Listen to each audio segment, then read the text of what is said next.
Hello friend, book मेरा दोस्त में आपका स्वागत है।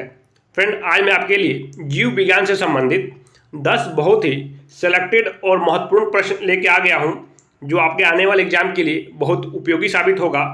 और फ्रेंड, जो बच्चे एसएससी जीडी या अन्य कोई भी गवर्नमेंट एग्जाम की तैयारी करते हैं, वो सब बच्चे आप लोग इस चैनल को जरूर सब्सक्राइब कर लीजिएगा, क्योंकि ये चैनल आपके लिए बहुत उपयोगी है। क्योंकि इस चैनल पर मैं हरदम आपके लिए जो भी सिलेक्टेड और महत्वपूर्ण प्रश्न होते हैं वही मैं लेके आता हूं, जो आपके एग्जाम में आने की पूरी संभावना रहती है। और वो सारे प्रश्न फ्रेंड में जो पिछले एग्जाम हुए हैं उसमें जो प्रश्न पूछे गए हैं वही प्रश्न मैं आपके लिए लेके आता हूँ। ठीक है फ्रेंड, जो आपके आने वाले एग्जाम के लिए भी बहुत उपयोगी साबित होगा। तो फ्रेंड, इस चैनल को जरूर सब्सक्राइब कर लीजिएगा।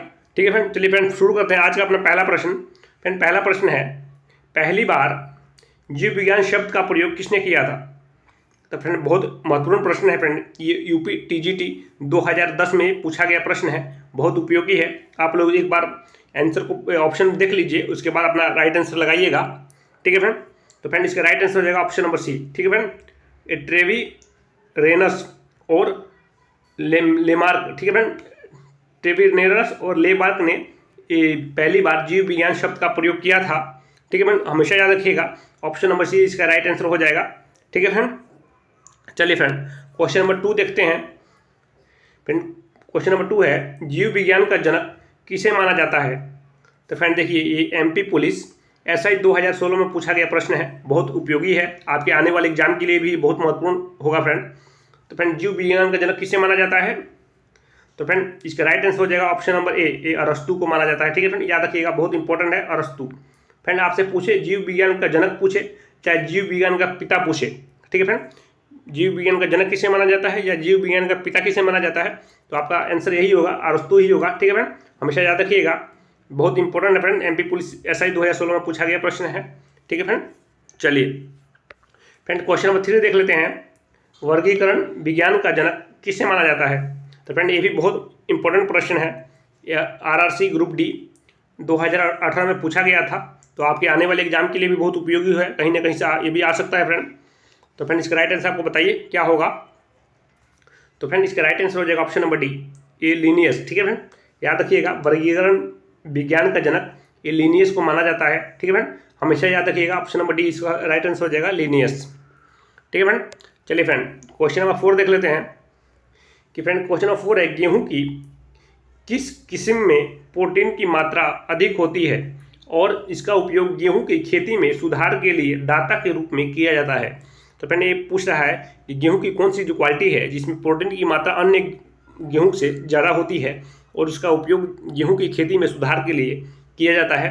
तो फ्रेंड आप लोग, बहुत इंपॉर्टेंट प्रश्न है, देखिए PNST 2019 में पूछा गया प्रश्न है, ये 7 जुलाई 2001 शिफ्ट में पूछा गया प्रश्न है।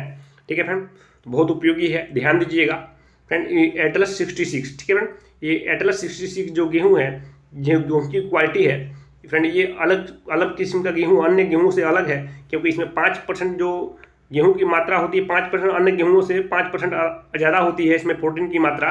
ठीक है फ्रेंड, और इसका उपयोग है फ्रेंड गेहूँ की खेती में सुधार के लिए दाता के रूप में किया जाता है। ठीक है फ्रेंड, तो याद रखिएगा एटलस 66। ठीक है फ्रेंड, याद रखिएगा, बहुत महत्वपूर्ण है, आपके एग्जाम के लिए, आने वाले एग्जाम के लिए बहुत उपयोगी साबित हो सकता है। ठीक है फ्रेंड, चलिए फ्रेंड क्वेश्चन नंबर 5 देख लेते हैं। फिर मधुमेह का इलाज करने के लिए इस्तेमाल किए जाने वाला हार्मोन इंसुलिन का आविष्कार किसने किया था? तो फ्रेंड देखिए, एक पॉइंट आप ये अभी नोट कर लीजिए कि जो मधुमेह का इलाज करने के लिए किसका उपयोग किया जाता है, तो हार्मोन इंसुलिन का इसका मधुमेह का इलाज करने के लिए हार्मोन इंसुलिन का वो किया जाता है। ठीक है फ्रेंड, इसके जरिए किया जाता है मधुमेह का इलाज। ठीक है फ्रेंड, और फ्रेंड यहाँ पे पूछ रहा है कि इसका जो हार्मोन इंसुलिन का आविष्कार किसने किया था? तो फ्रेंड ये देखिए, इसका राइट आंसर हो जाएगा option number A Frederick Banting. ठीक है फ्रेंड, फ्रेडरिक बेंटिंग ने इसका हार्मोन इंसुलिन का आविष्कार किया था, बहुत उपयोगी है, तो फिर आप लोग हमेशा याद रखिएगा। ठीक है फ्रेंड, क्लियर, उम्मीद है आपको समझ में आ गया होगा फ्रेंड। चलिए फ्रेंड क्वेश्चन नंबर 6 देख लेते हैं। फ्रेंड क्वेश्चन नंबर 6 है, 1912 में विटामिन की खोज किसने की थी? तो फ्रेंड देखिए, एक तो आप ये पॉइंट याद रख लीजिएगा हरदम कि विटामिन की खोज कब हुई थी, तो 1912 में। ठीक है फ्रेंड, एक पॉइंट हो गया, प्रश्न पूछ दिया आपसे कि विटामिन की खोज कब हुई थी, तो ये 1912 में हुई थी। ठीक है फ्रेंड, ये पॉइंट याद कर लीजिएगा। और इसने यहाँ प्रश्न है विटामिन की खोज किसने की थी? तो फ्रेंड ये तो आप सब किसी को मालूम होगा। इसका राइट आंसर हो जाएगा काश्मीर फंक। ठीक है फ्रेंड, एक काश्मीर फंक ने इसका आविष्कार किया था विटामिन का, याद रखना है, काश्मीर फंक। ठीक है फ्रेंड। और फ्रेंड देखिए DSSB PRT 2010 नवंबर को पूछा गया प्रश्न है, हमेशा याद रखिएगा, बहुत उपयोगी है आपके आने वाले एग्जाम के लिए। ठीक है फ्रेंड, अभी तक आपने मेरे चैनल सब्सक्राइब नहीं किया, सब्सक्राइब कर लीजिएगा। तो मैं आपके लिए हरदम ऐसे सेलेक्टेड और महत्वपूर्ण प्रश्न लेके आता हूँ जो आपके आने वाले एग्जाम के लिए बहुत उपयोगी हो, कहीं ना कहीं आपके एग्जाम में आने की जरूर संभावना रहती है। और मैं डेली ये प्रश्न मैं लेके आता रहता हूँ। ठीक है फ्रेंड, चलिए फ्रेंड क्वेश्चन नंबर 7 देख लेते हैं। ये मकड़ी के जाले डैश से बने होते हैं, जो प्रोटीन से बना एक प्राकृतिक फाइबर है। तो फ्रेंड ये मकड़ी के जो जाले हैं ये किससे बना होता है, यही पूछ रहा है फ्रेंड। SSC CGL 2020 में पूछा गया प्रश्न है, बहुत ही उपयोगी है, ध्यान दीजिएगा। तो फ्रेंड इसका राइट आंसर होगा ऑप्शन नंबर सी, ये रेशम।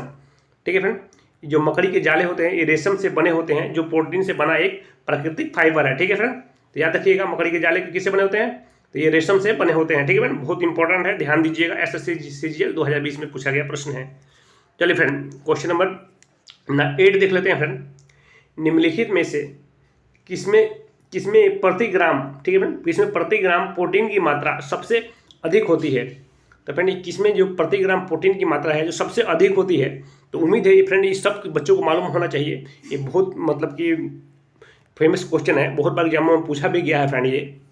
तो फ्रेंड इसका राइट आंसर हो जाएगा ऑप्शन नंबर बी, ये सोयाबीन। ठीक है फ्रेंड, आप तो जानते ही हैं ये सोयाबीन में प्रोटीन की मात्रा सबसे अधिक होती है। ठीक है फ्रेंड, याद रखिएगा। और फ्रेंड ये सोयाबीन का अगर पूछते हैं आपको, सोयाबीन का सबसे ज़्यादा उत्पादन कौन से राज्य में होता है, तो आप लोग ये भी याद रखिएगा कि मध्य प्रदेश राज्य में सोयाबीन की उत्पादन सबसे ज़्यादा होता है। ठीक है फ्रेंड, याद रखिएगा मध्य प्रदेश में। फ्रेंड देखिए जो क्वेश्चन नंबर 8 है ये SSC CGL 2019 में पूछा गया प्रश्न है, आपके आने वाले एग्जाम के लिए बहुत उपयोगी होगा, हमेशा याद रखिएगा। फ्रेंड में सारे के सारे प्रश्न है, ये सब उपयोगी प्रश्न है, बहुत महत्वपूर्ण प्रश्न में इसमें आपके लिए सिलेक्टेड प्रश्न ही लेके आता हूँ जो आपके एग्जाम में आने के लिए पूरी संभावना होती है फ्रेंड। ठीक है फ्रेंड, तो हमेशा याद रखिएगा। तो फ्रेंड इसका क्वेश्चन नंबर 8 का राइट आंसर हो जाएगा ऑप्शन नंबर बी, सोयाबीन। ठीक है फ्रेंड, चलिए फ्रेंड क्वेश्चन नंबर 9 देख लेते हैं। प्रोटीन अणु की इकाई है, प्रोटीन अणु की इकाई क्या है फ्रेंड, यही पूछ रहा है। तो फ्रेंड देखिए UP TET 2019 में पूछा गया प्रश्न है, आप लोग फटाफट इसका राइट आंसर बताइए क्या होगा। तो फ्रेंड इसका राइट आंसर हो जाएगा ऑप्शन नंबर बी, एमिनो अम्ल। ठीक है फ्रेंड, ये प्रोटीन अणु की इकाई है जो एमिनो अम्ल है, याद रखिएगा, बहुत ही महत्वपूर्ण प्रश्न है फ्रेंड। ठीक है, चलिए फ्रेंड क्वेश्चन नंबर 10 देख लेते हैं। फ्रेंड क्वेश्चन नंबर 10 है, 1796 में चेचक का टीका किसने खोजा? तो फ्रेंड याद है कि पहले अगर पूछ दे आपसे कि चेचक की टीके की खोज कब हुई थी, तो ये डेट याद रखिएगा, 1796 में चेचक के टीके की खोज हुई थी। ठीक है फ्रेंड, ये एक क्वेश्चन आपका इससे बन गया, बहुत बार एग्जाम में पूछा जाता है कि चेचक के टीके की खोज कब हुई थी, तो 1796 में। ठीक है फ्रेंड, एक पॉइंट आप लोग याद रखिए, एक पॉइंट ये हो गया। अब यहाँ पे पूछा है किसने इसकी चेचक के टीके की खोज किसने की थी, तो फ्रेंड इसका राइट आंसर हो जाएगा option number C, Edward Jenner. ठीक है फ्रेंड, एडवर्ड जेनर ने इस चेचक के टीके की खोज की थी, याद रखिएगा, कब की थी, तो 1796 में। ठीक है friend, clear. Rajasthan police constable में पूछा गया प्रश्न है। ठीक है फ्रेंड, याद रखिएगा, बहुत ही उपयोगी है, बहुत ही महत्वपूर्ण है। ठीक है फ्रेंड, विशेष ध्यान दीजिएगा आप लोग। ठीक है फ्रेंड, चलिए क्वेश्चन नंबर फ्रेंड 11 देख लेते हैं। फ्रेंड ये करंट अफेयर का क्वेश्चन फ्रेंड, ये बहुत उपयोगी प्रश्न था, ये नवंबर का करंट अफेयर का क्वेश्चन है। ठीक है फ्रेंड, तो मैंने इसमें शामिल कर दिया है, मेरे को बहुत इंपॉर्टेंट लगा, कहीं ना कहीं आपके एग्जाम में आने की संभावना है, इसीलिए मैं इसमें शामिल कर लिया इसको। एक बार आप देखिए इसको, इसमें प्रश्न है कि नवंबर 2022 में अर्बन गबरू, ठीक है, अर्बन गबरू का ब्रांड एम्बेसडर किसे नियुक्त किया गया है? आपका ऑप्शन है सूर्य कुमार यादव, बी है रोहित शर्मा, सी है विराट कोहली और डी है ऋषभ पंत। ठीक है फ्रेंड, तो आप लोग इसका आंसर आप लोग बताइएगा, कमेंट सेक्शन में बताइएगा कि इसका राइट आंसर क्या होगा। ये नवंबर 2022 में अर्बन गबरू का ब्रांड एम्बेसडर किससे बनाया गया है? इन चारों में से आप देख लीजिए, नाम ऑप्शन पढ़ लीजिए, इसका राइट आंसर जरूर बताइएगा आप लोग, अगर मालूम हो तो। नहीं तो मैं अगले वीडियो में आप इसका आंसर तो आपको बता ही दूंगा, जो नेक्स्ट वीडियो में लाऊंगा उसमें आपको इसका आंसर बता दूंगा। अगर मालूम हो तो कमेंट सेक्शन में जरूर बताइएगा। ये करंट अफेयर का क्वेश्चन है, ये नवंबर के में ही, इसी महीने का करंट अफेयर का क्वेश्चन है, तो मालूम हो तो जरूर बताइएगा। ठीक है फ्रेंड, अगर वीडियो कैसा लगा, अच्छा लगा तो लाइक जरूर कर दीजिएगा और चैनल को सब्सक्राइब नहीं किए सब्सक्राइब कर लीजिएगा, क्योंकि इस चैनल पर मैं आपके लिए हमेशा ऐसे क्वेश्चन लेके आता रहता हूँ जो आपके एग्जाम के से संबंधित रहता है। ठीक है फ्रेंड, मिलते हैं नेक्स्ट वीडियो में। आज के लिए धन्यवाद फ्रेंड।